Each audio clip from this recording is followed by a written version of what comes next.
Hello beautiful people! Unang araw po ng April po ngayon.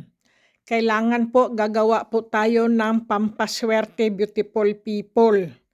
Kung gusto nyo po na swertehin kayo at dumami po ang inyong pera at magdoble-doble po ang inyong mga pera po, no?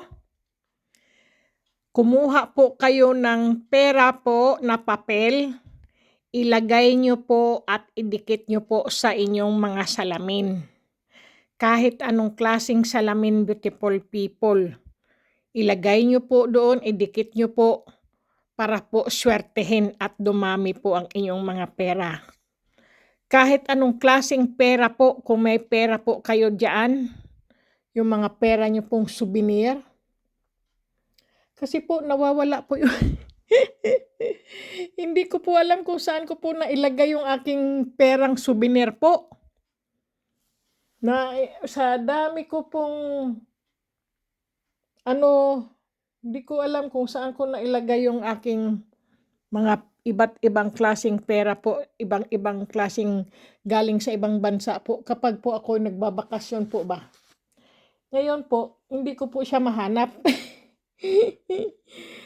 Ngayon, ganito po ang gawin nyo kasi baka hindi nyo po alam kung paano po gawin, no?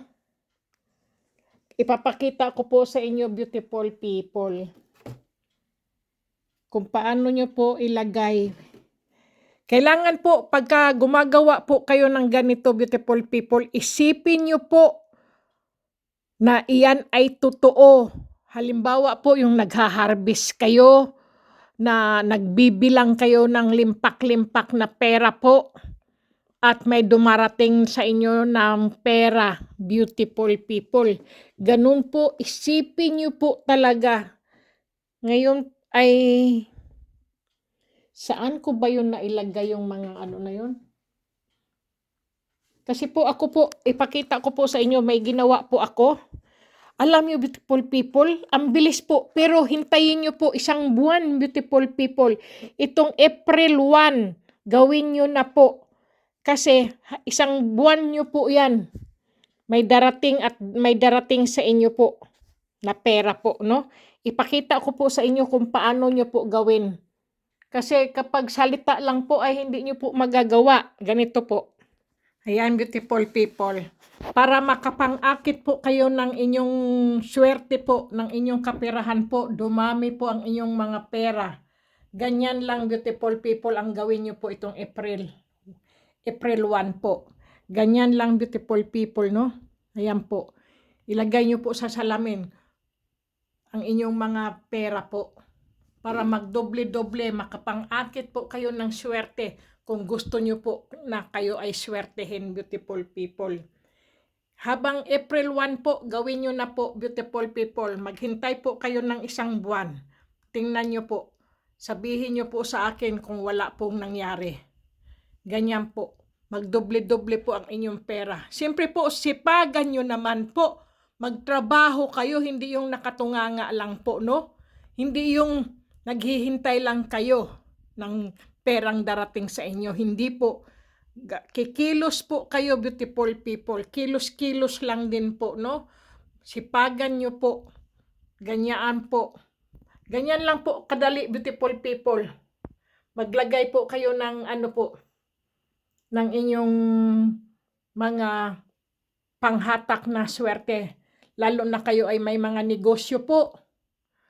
Maglagay po kayo sa salamin. Kahit anong klaseng salamin po, idikit nyo po ang inyong pera po doon para magdoble-doble po ang inyong kaperahan po. Ganyan lang beautiful people. Sa akin po, dito ko po ininalagay para po tayo ay swertehin. Kasi beautiful people, sa panahon ngayon, paghirap po. Hindi natin alam kung saan tayo kukuha ng pera, saan mangungutang, kung ano-ano po. Pero kung ganyan beautiful people, kagaya po nito beautiful people, tinan niyo po, gaya po nito, nagdoble-doble po siya. Ganyan po ba? Magdoble-doble po ang inyong mga pera po kapag idinikit nyo po sa salamin. Marami pong tawag yan, gumagawa po nito beautiful people. Ngayon po ay isinishare ko rin po sa inyo na Hindi nila alam at paano nila yayakapin ang kanilang mga swerteng dumating sa buhay nila. Dahil ganito po ang ginagawa nila. Minsan nga po, nagpunta po ako sa hotel o kaya po sa mga restaurant po.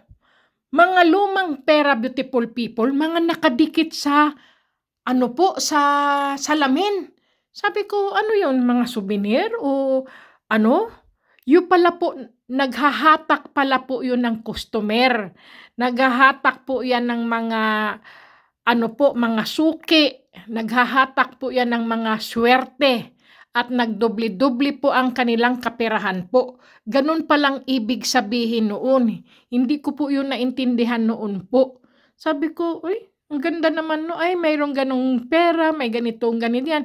Yun pala, beautiful people, yun pala ang naghahatak ng kanilang swerte sa hotel nila at restaurant po. At sa tindahan. Ganyan po. Sabi ko, tapos may bumisita rin po ako doon sa isa kong kakilala po, no? Sinama ako ng kaibigan ko. Tapos po, yung bahay niya po, may malalaking salamin. Pagkatapos po, pero ang ganda ng bahay, beautiful people, talagang mayaman siya, ha? Pero may mga ganito rin po.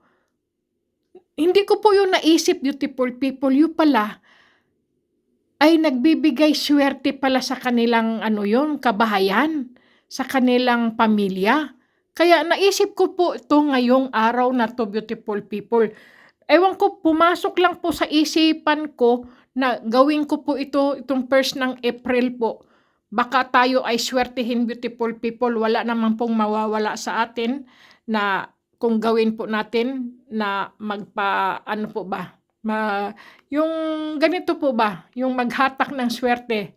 Wala naman pong mawawala kung gagawin natin. Kung ayaw nyo po at hindi po kayo naniniwala, beautiful people, nasa inyo po yan. Nasa inyong desisyon po. Kasi po, kung tayo po ay mahilig sa swerte at pampaswerte at naniniwala tayo sa swerte, ay gawin po natin, beautiful people. Okay? Ganyan lang po. Napakaganda po.